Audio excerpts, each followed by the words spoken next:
목사님이 하라면 해야죠 라는 것에 대해서 우리 성도님들은 어떻게 생각하십니까? 박수까지 나올 일인가요? 그러면은 저는 너무 감사한데요. 이제는 이제 이성적으로 한번 생각해 보세요. 목사님이 하라면 하겠습니다. 이게 좋은 건가 나쁜 건가? 우리 성도님들이 그렇게 바로 뭐 고민도 안 하고 대답해 주신가 너무 감사한데요. 다른 교회는 특히 우리 기장교단 교회는요 쉽지 않습니다. 목사님이라도 아무리 목사님이라고 해도 가려서 순종하는 게 맞지 않나요? 무조건 순종하는 것이 맞는 건가요? 성도님들 한번 잘 생각해 보세요. 그리고 남은 인생을 잘 적용해서 신앙생활 해보시기를 바랍니다. 이렇게 얘기하면 성도님들 또 시험에 들 수도 있고 생각을 잘못하실 수 있을 것 같으니까 제가 답을 말씀드릴게요. 정답은요, 좀 부족한 목사님이 계세요. 성도님들 경험해 보셨죠? 뭐 다른 지역에서 누구를 만나든지 교회 행사로 만나든지 여기를 다녀가신 수많은 뭐 부목사님들, 담임 목사님들 보실 때 혹여 좀 부족하다 싶은 목사님들이 계셔요. 그런데 만약에 모든 성도님들이 하나도 빼놓지 않고 한 명도 빼놓지 않고 그 목사님께 순종해요. 나이도 어리고 목사님이 굉장히 때로는 느리고 뭔가 좀 부족하고 그런데도 목사님이 이렇게 하라면 무조건 순종해요. 그럼 그 교회 어떻게 될까요?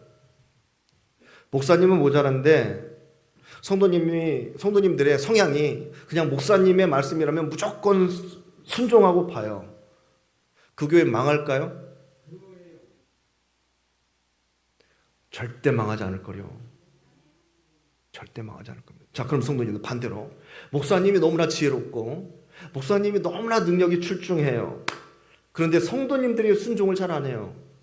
목사님, 제 경험해요. 그건 아닌 것 같아요. 목사님, 이건 이렇게 해야지 옳지 않을까요? 막 이제 이렇게 한 명, 두 명 여러 방법과 여러 가지 생각으로 목사님께 이제 막 제동을 걸죠. 그 교회는 어떻게 될까요? 잘 되겠죠? 잘 될 겁니다. 왜냐하면 조건이 그 목사님이 너무 지혜롭고 너무 능력이 많다고 하셨으니까 모든 교인을 막 부정하는 모든 교인들을 다 그냥 순종하게 만드실 거예요, 아마. 그럴 거예요. 아니면 뭐 다른 교회로 가시든지 뭐 교회 질서를 만들어 가겠죠. 목사님이 지혜롭다면, 능력이 많다면. 저도 그런 능력이 있었으면 참 좋겠는데요. 성도님들 좀 부담스러울 수 있어도 객관적으로 생각을 해보세요. 객관적. 성도님들 경험으로 생각하지 마시고 그냥 객관적으로 일반적으로 순종하는 목사님에게 순종하는 교회들을 쭉 보세요. 무조건적으로 좀 너무하다 싶다. 그건 너무한 것 아니야. 2단까지 포함할까요? 2단까지 포함한다면 목사님께 무조건적으로 순종하는 교회가 성공, 승리, 부흥 하더라고요. 그러니까 이거는 질서를 말씀드리는 겁니다. 질서를. 제 말을 잘 들으라는 얘기 절대 아닌 거 아실 거예요. 김성호 목사는 그런 스타일도 아니고 여기 7명 세시봉처럼 막 7명 딱 찬양하는데 얼굴도 못 쳐다보겠더라고 저는. 너무 막 아름다우셔가지고 혹시 막 쳐다보면 누군가 또 목사님이 막 여자분이다 막 그럴까봐 눈도 못 맞췄어요 저는. 그런 성향이니까 이해하고 들으실 줄 믿고 말씀을 드리는 거예요. 성도님들 교회 부흥하고 싶으세요? 그러면은 목사님, 장로님, 권사님들 그리고 임원들, 회장님들 말씀들 한번 들어주세요. 그냥 듣고 조금 손해 봐도 그렇게 배우는 거지. 싸워서 우리가 내 이성적인 정답을 그분에게 상대방에게 막 어떻게든 이겼다고 한다 할지라도 성도님들 그래서 뭐 손에 조금 봐봐 손에 덜 봤잖아 한다고 해서 교회가 신도회가 기관이 잘 되는 거 아니더라고요. 아시는 분들은 잘 아실 거예요. 근데 조금 손해봐도 좀 느리게 가더라도 그냥 순종하고 그냥 들어드리고, 예, 나중에 아시겠지. 나중에 아시겠지. 예, 그렇게 해서 화합을 더 먼저 한 교회는요, 아이고 막 훨씬 빨리 부흥하고, 예, 그런 교회가 너무 많아요. 저 목사님은 설교도 별로 좋지도 않은데 왜 그렇게 교회가 부흥하지? 이유가 도대체 뭐지? 교회 가서 딱 보면 참 세상에 목사님이 어떻게 훈련시켰는지 몰라도 교인들이 다 그렇게 해요. 막 재봐요. 제 머리로 재봐요. 저분은 변호사고, 저분은 검사고, 저분은 의사고, 교수고. 근데 기껏해야 신학교 나온 목사님 왜 저렇게 순종을 하지? 장로님부터 해갖고, 예. 그러니까 뭐 성도님들이 그 교회 합심해가지고 뭐 장로님들이 저러니까, 예, 장로님께서 뭐 하자고 하면 성도님들이 또 탁 하고, 예, 탁 하고.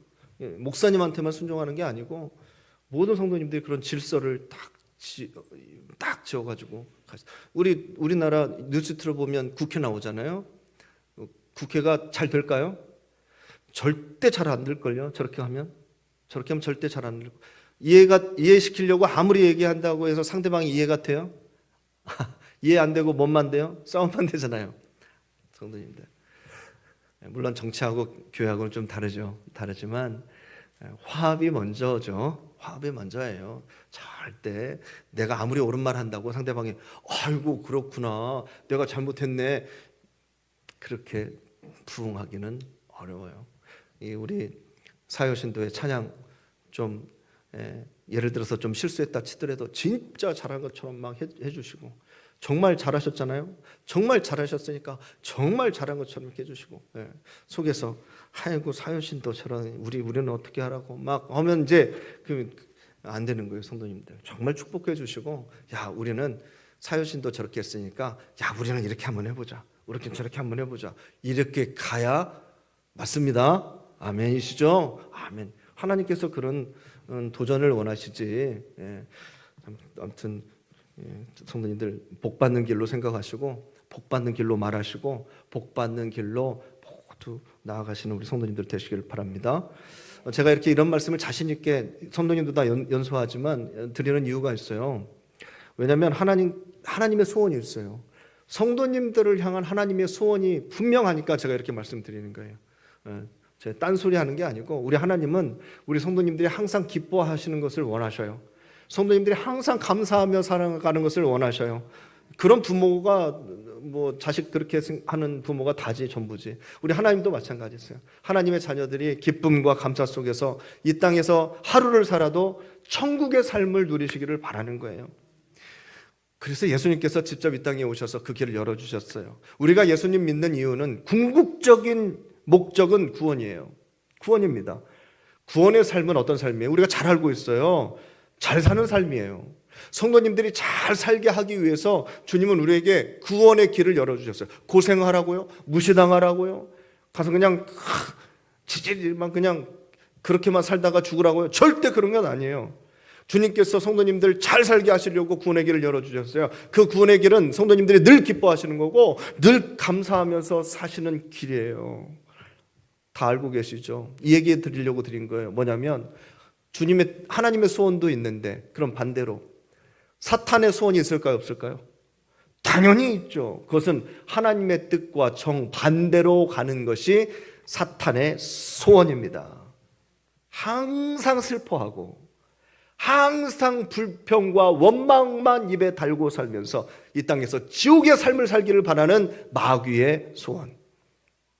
하나님은 분명히 우리에게 천국의 삶을 살기 위해서 우리에게 생명을 주셨고, 또 예수 그리스도를 보내주셨고, 믿음의 삶을 충분히 살 수 있는 기회까지 다 제공해 주셨는데, 세상에 그 속임수 다 넘어가서 속임수에 넘어가갖고 사기당해서 천국의 삶을 잃어버리고 구원받지 못하는 정말 지옥의 삶을 살고 있는 사람들, 그 중에 우리 성도님들은 섞여 있지 않기를 바랍니다. 아담과 하와의 후손 다 와요. 정말로 누가 아담과 하와의 후손 아니랄까봐 천국의 삶을 버리고 에덴 동산의 삶을 버리고 다 마련해 주셨는데 굳이 선악과 따먹어가지고 죄된 길을 걷고 있고 외로운 길을 죄의 싹은 사망이에요. 맞습니다. 하나님께서 딱 정확하게 군더더기 없이 말씀해 주셨어요. 죄의 싹은 사망이다. 사탄이 그걸 모를까요? 마귀가 그걸 모를까요?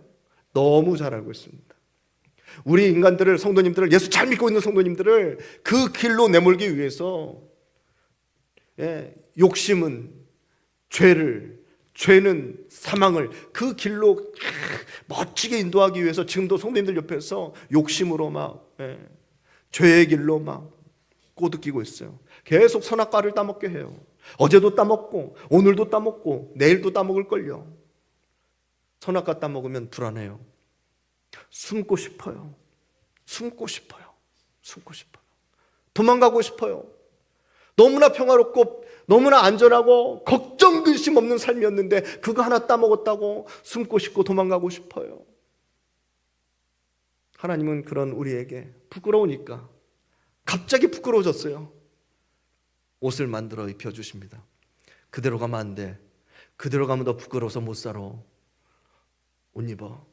우리의 부끄러움을 감춰주셨죠. 성도님들, 하나님께서 왜 하필이면 보암직하고 먹음직한 그 나무를 딱 에덴 동산 가운데에서 심어놓고 먹지 말라고 하셨을까? 왜 그랬을까? 왜 그랬을까? 여러 가지 답이 있겠지만 그렇게 명하신 이유는, 성도님들, 우리 안에는 뭐가 있냐면 전부 다 그 욕심이 있어요. 욕심이. 죄와 연합하고 싶은 그 욕심이 다 있어요. 그것을 극복하게 하시려는 하나님의 기대. 그렇잖아요. 뭐 하다못해 다 없으면 좋잖아요. 아무것도 없이 그냥 선악과도 없고 아무것도 없고 그냥 뭐 죽음도 없고 아무것도 없이 그냥 얼마나 좋아요. 근데 왜 굳이 하나님은 그걸 만들어 놓고 이렇게 하시나? 우리의 삶도 똑같아요. 하나님 이거 안 주시면 되잖아요. 좋은 사람 만나게 하면 되잖아요. 교회에 뭐 이런 저런 뭐 이런 문제도 없게 하시면 되잖아요. 도움의 손길이 그때그때 다 있으면 다 좋잖아요. 우리의 삶은 그러죠. 고통도 없고 아픔도 없고 근심도 없고 좋잖아요. 근데 하나님께서는 허용하셨어요. 세상의 하늘 아래 죄의 권세를 허락하셨단 말이죠. 왜요? 하나님은 기대가 있으세요. 성도님들 안에 있는 죄, 그 욕심과 싸워서 제발 좀 이겨달라. 너는 이길 수 있는 능력이 있다는 거예요. 그래서 우리는 찬양도 하고 성경 공부도 하고 예배도 드리고 기도도 하면서 그 수많은 유혹에 이길 수 있도록 우리는 무장하는 건데 때로는 넘어가요. 때로는 선악과를 딱 먹는단 말입니다. 하나님의 기대를 저버리죠. 우리 지금 삶에 있어서 굉장히 중요한 거예요. 무엇보다도 중요한 겁니다. 이 마음, 싸워서 이기는 것 중요합니다. 오늘 말씀 본문은요, 한 사람의 인생이 완전히 바뀌는 장면인데요, 한 선지자, 한 예배자, 한 인간들, 한 명의 인간이 나옵니다. 하나님 앞에서 철저하게 무너졌다가 다시 일어서는 장면입니다. 사실 5절부터 읽었어야 되는데 5절은 읽고 싶지 않았어요. 집에 가서 읽어보세요. 5절은 자신을 부정하고 자신을 낭망시키고 자신을 저주하는 그러한 장면이 5절이기 때문에 굳이 안 읽었습니다. 나는 끝났어. 나는 이제 망했어. 더 이상 소망이 없어.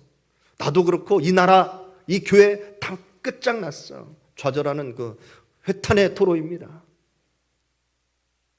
이사야 선지자까지 그렇게 좌절하고 그러한 고백을 한다면 저 같은 목사는 어떻게 해야 됩니까?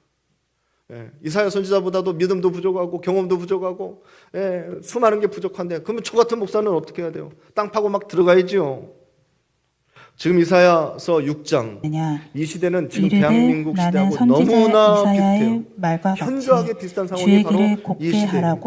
광야에서 외치는 자의 소리보다 이미 이스라엘은 갈라졌어요. 북과 남이. 하나님의 말씀입니다. 북은 북이스라엘, 남은 남유다 해가지고 같은 이스라엘이 두 쪽 나가지고 각자 왕을 세워가지고 북쪽 왕, 남쪽 왕 막 이렇게 해서 살아가고 있는 형태입니다. 지금 상황은 그나마 유다 왕이 10대 왕이에요. 10대 왕. 10번째 왕이 남유다 10번째 왕이 52년간 긴 통치를 해왔어요. 한 명의 왕이 정말 잘했죠. 근데 말년에 교만해졌어요. 말년에 교만해져가지고 그 왕이 나병에 걸려서 죽어버렸어요. 강력했던 나라가 갑자기 불안해지기 시작합니다. 옆에 아수르 들어보셨죠? 옆에 있는 아수르는 갑자기 최강의 나라로 급부상하고 있었고, 북쪽 이스라엘은 시리아란 나라와 이란이죠, 같이 그냥 협작을 해가지고 동맹을 맺어가지고 이거 어디를 쳐들어갈까 하고 있는 상황이고요. 옆에서는 아수르, 위에서는 시리아, 북이스라엘 막 어떻게든 막 하고 있는데요. 지금 남유다는 왕도 죽었고 굉장히 정치적으로 고립되어 있는 상황입니다. 이런 힘든 상황에 백성들은 어떻게 해야 돼요? 하나님 붙들고 일어서야 되잖아요. 그런데 그렇게 되지 않아요. 그렇게 하지 않아요. 자, 종교 예식은 화려합니다.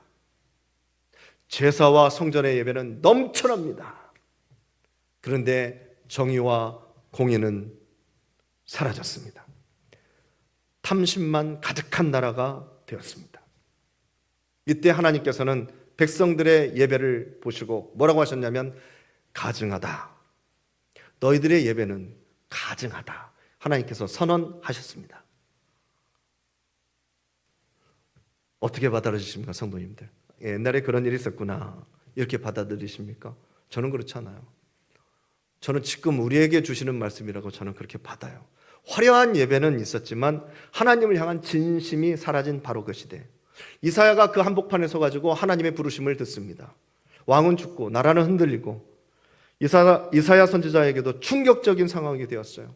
아무리 열심히 뛰어봤자 사람들은 다 영적으로 타락했고 정치적, 사회적으로, 종교적으로 최고의 지금 위기 상황에 몰려 있습니다. 이런 혼란 속에서 이사야 선지자는 홀로 외롭게 성전의 가운데서 기도하고 있어요. 그러다가 환상을 봅니다. 환상을 보는데요, 오늘 말씀이 그 환상이에요. 천사가 숯불을 집어듭니다. 제단에 있는 숯불이에요. 제단에 있는 숯불은 어떤 숯불이에요? 죄를 진 사람이 동물을 끌고 와가지고 그 동물을 각을 뜨든 어떻게 하든 태워서 향으로, 연기로, 생명으로 하나님께 올려드리는 바로 그 번제단. 그리고 회막에 들어가면 분향단. 제단에 있는 숯불을 천사가 집어들고 이사야의 입술에다가 그 뜨거운 숯불을 갖다 댑니다. 오늘 상황이 그래요. 그 제단에 있는 숯불은 죄를 태우는 불이에요.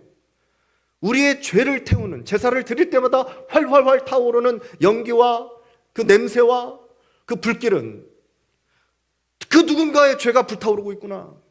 누군가의 죄가 저 생명에 대속해가지고 하늘로 하나님께서 받으시는 그런 상황 아니에요. 그 숯불을 이사야의 입에 대는 거예요. 그 불이 입술에 닿으면 어떻게 될까요? 뜨겁죠. 상상만 해도 아파요. 상상만 해도.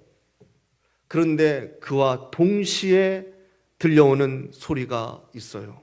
어떤 소리가 들려올까요? 7절의 말씀입니다. 7절의 말씀 보시면은 보라, 그것을 내 입술에 대며 이르되 보라, 이것이 내 입에 닿았으니 내 악이 제하여 졌고 내 죄가 사하여 졌느니라 하더라. 아멘. 제단 숯불이 성도님들의 입술에도 닿게 되는 놀라운 축복이 있으시기를 바랍니다. 아멘. 그 숯불이 제 입술에도 되어져야 돼요. 제발 정말 뜨거워도 그 숯불이라면 제 입술에 정말 갖다 대주셨으면 좋겠어요. 저희가 오전에 말씀을 나눴습니다. 이 입에서 하늘의 복음이 선포되어야 하는데 말씀의 사랑과 온유와 오래 참음과 교만 없음과 자랑 없음이 내 입술을 통해서 내 삶을 통해서 나타내져야 되는데 하늘의 복음이 예수 그리스도의 구원의 복음이 선포되어져야 하는데 말씀의 열매가 막 주렁주렁 맺혀져야 하는데 그렇지 못하고 하나님 듣기 싫어하는 소리만 골라서 하고 있으니 어떻게 해야 되겠습니까? 어떻게 해야 되겠습니까? 숯불을 지져서라도 그 입을 깨끗하게 봉해서라도 말이죠. 제 생각에는 그렇게 감당을 해야 되는데 감당을 해야 돼요. 성도님들 그렇게 못하시죠? 성도님들 제가 여기 줄 세워놓고 제가 숯불 하나씩 들고 입회 하고 한다면 여기 줄 서실 분 있으세요?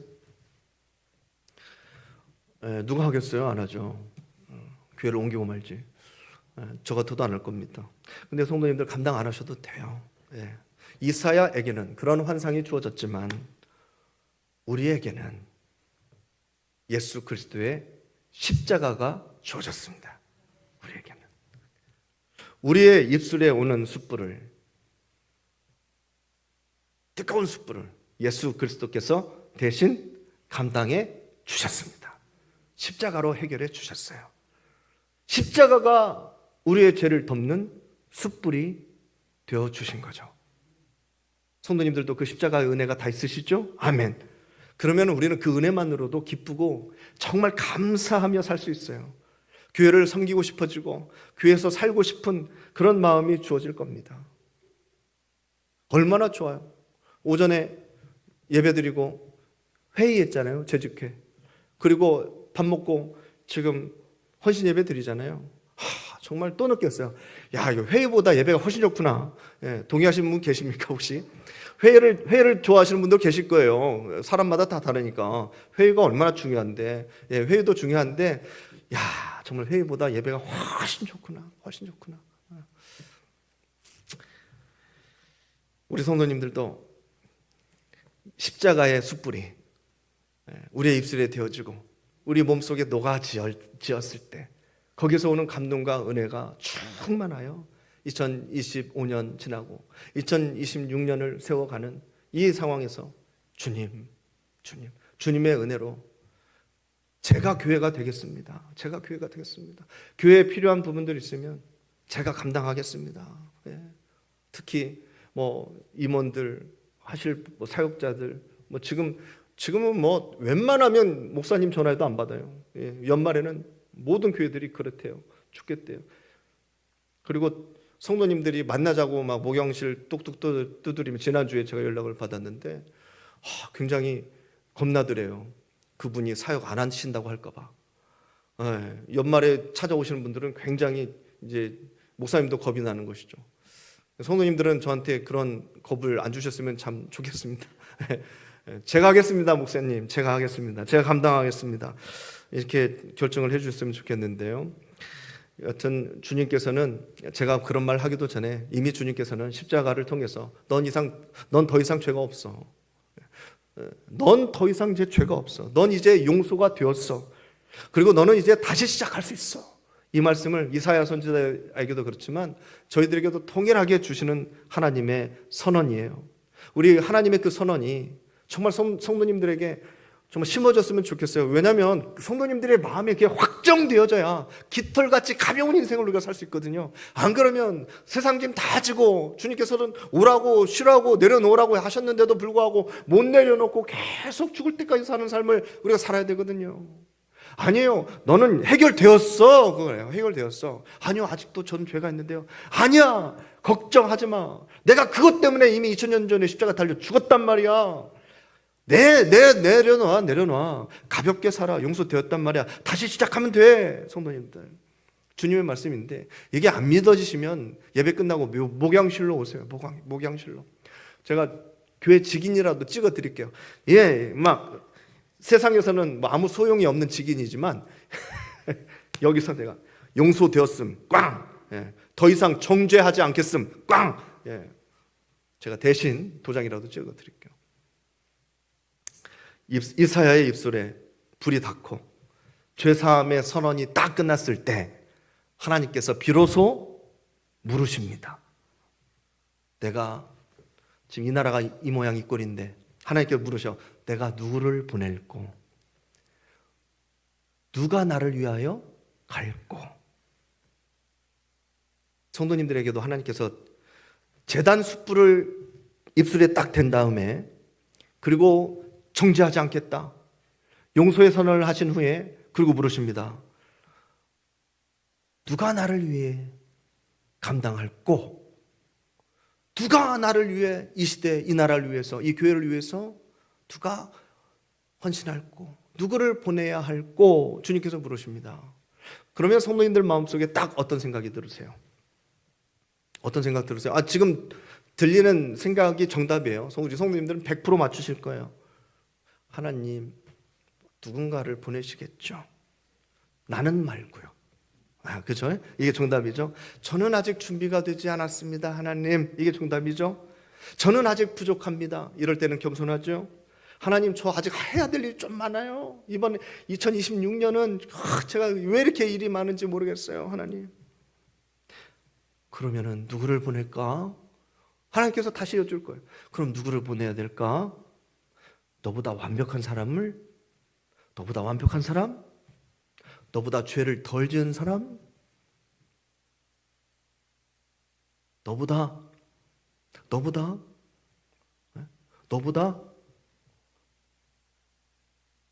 안 바쁜 사람? 너보다 믿음이 더 큰 사람? 너보다 돈 많은 사람? 너보다 말 잘하는 사람? 누구를 보낼까? 이사야는 뭐라고 고백했을까요? 내가 여기 있나이다. 나를 보내소서. 나를 보내소서. 이게 오늘 말씀이에요, 성도님들. 성도님들 이 찬양 아시죠? 찬송가 495장. 익은 곡식 거둘 자가 없는 이때에, 답답한 시대죠. 누가 가서 거둘까? 내가 어찌 게으르게 앉아 있을까? 어서 가자 밭으로. 자막 보여주세요. 보내주소서, 보내주소서. 제단 숯불 내 입술에 대니 어찌 주저할까? 주여 나를 보내주소서. 2절 같이 한번 불러볼까요? 2절만. 주가 두루 다니시며 일꾼 부르나 따르는 자 적도다. 보라 주의 사랑하는 익은 곡식을 어서 거두러 가자. 보내주소서 주여 보내주소서. 제단 숯불 내 입술에 대니 어찌 주저할까? 주여 나를 보내주소서. 아멘. 이사야의 이 대답에는 하나님, 전 아직 준비가 되지 않았습니다. 이 말씀이 없습니다. 하나님, 다른 사람 먼저 보내시고요, 저는 그 다음에요. 이런 말씀 없습니다. 하나님, 그러면 어디로 보내실 건가요? 조건이 뭔데요? 이런 말씀도 없습니다. 특별한 사람들에게 주신 말씀입니까? 성도님들에게, 우리에게 주신 말씀이잖아요. 왜 나는 여기에 포함이 안 된다고 생각하시죠? 도대체 뭐가 부족해서? 그러면 일하시는 분들은 뭐가 그렇게 잘나서 하나님의 일을 막 뚜닥뚜닥 감당을 한대요? 그냥 순종이에요. 성도님들, 그냥 순종입니다. 이 말만 있어요. 내가 여기 있습니다. 나를 보내소서. 이것밖에 없어요. 그럼 뭐예요? 그냥 순종인 거잖아요. 성도님들, 우리도 한번 따라서 해봅시다. 내가 여기 있습니다. 나를 보내소서. 아멘. 정답이 거기 있었어요. 따지지 않아요. 재지 않아요. 내가 여기 있어요. 하나님, 나를 보내세요. 나를 보내세요. 그냥 순종하는 거에 있었어요. 이성적으로 따지면 안 맞아요. 이치 안 맞는 것 같아요. 순서가 틀린 것 같아요. 다른 교회하고 다른 것 같아요. 왜 우리 교회는 이 모양 이 꼴인지 모르겠어요. 왜 그런지 모르겠어요. 따지면 답이 없어요. 그런데 그냥 순종하는 거예요. 여건이 좋아서 이스라엘가 순종했습니까? 아니에요. 다 포기하고 좌절하고 그냥 막 자기가 자기 스스로를 저주하고 있는 그때에 하나님께서 제단 숯불을 입에 탁 대시면서 다시 누가 나를 위해서 갈까? 하나님께서 얼마나 완벽한 사람을 찾겠습니까? 생각해 보세요. 젊은 사람들이 해야지. 몇 살에서 몇 살까지가 젊은 거예요? 똑똑한 사람이 해야, 무슨 학위가 있어야 똑똑한 겁니까 도대체? 여기 있습니다. 그냥 여기 있습니다. 하나님, 여기 있습니다. 제가 여기 있습니다. 자리를 지키는 사람 하나님께서 먼저 찾으십니다. 능력 있는 사람만 찾으실까요? 아니요. 도망치지 않을 사람들을 하나님은 찾으세요. 죄가 없는 사람만 찾을까요? 우리가 볼 때 저분은 너무나 선하시고 저분은 너무 착하셔서 교회 일 잘하실 거예요, 목사님. 아니요. 하나님은 죄 없는 사람 찾으시는 것이 아니라 용서받은 것을 잊지 않는 사람을 찾으세요. 하나님의 은혜를 간직하고 있는 사람을 찾으십니다. 사랑하는 성도님들, 그리고 여기 모인 우리 사여신도, 우리 회원님들, 하나님의 부르심에 순종하는 주님의 종들이 되시기를 바랍니다. 그건 축복이에요. 왜냐하면 자꾸 오해하세요. 목사님 말씀에 순종, 목사님 말씀에 순종. 목사님의 말씀에 순종하면 좋죠. 근데 그건 결과로 나타나는 거고, 성도님들이 하나님의 말씀에, 교회 질서에 순종하는 그때에 성도님들의 성숙과 성도님들의 기도와 성도님들의 깨닫지 못하는 그 문이 활짝 딱 열리는 거지. 그것 없이 그냥 막 열리고 해결되고 깨닫고 그리고 하겠습니다 하는 것은 오늘 말씀에도 이치가 안 맞아요. 이치가 안 맞아요. 제단 숯불이 내 입술에 닿는 것 자체가 이해가 안 가요. 왜? 내가 뭘 잘못했다고? 아무리 바빠도 하나님의 부르심이라면, 아무리 바빠도 하나님께서 주신 사명이라면 내 생각도, 내 형편도, 내 불평도 다 내려놓고 일단 가보는 거예요. 일단 해보는 거예요. 할 일 많지만 감당하는 것이 믿음 아니겠습니까? 이거 뜨고 다 정리가 되어 있고, 아이고 지금 너무 편하네, 뭐 할 일 없을까? 그래, 교회나 한번 가봐야 되겠다. 이게 뭔 믿음이에요? 그냥 하는 거지. 이거는 그냥 하는 거지. 믿음은 할 수 없을 때 하는 것이 믿음이죠. 내가 여기 있나이다, 나를 보내소서. 다시 한번 우리 큰 소리로 고백해 볼까요? 내가 여기 있나이다, 나를 보내소서. 그 고백의 주인공들이 되시길 축복합니다. 아멘. 기도하겠습니다. 하나님,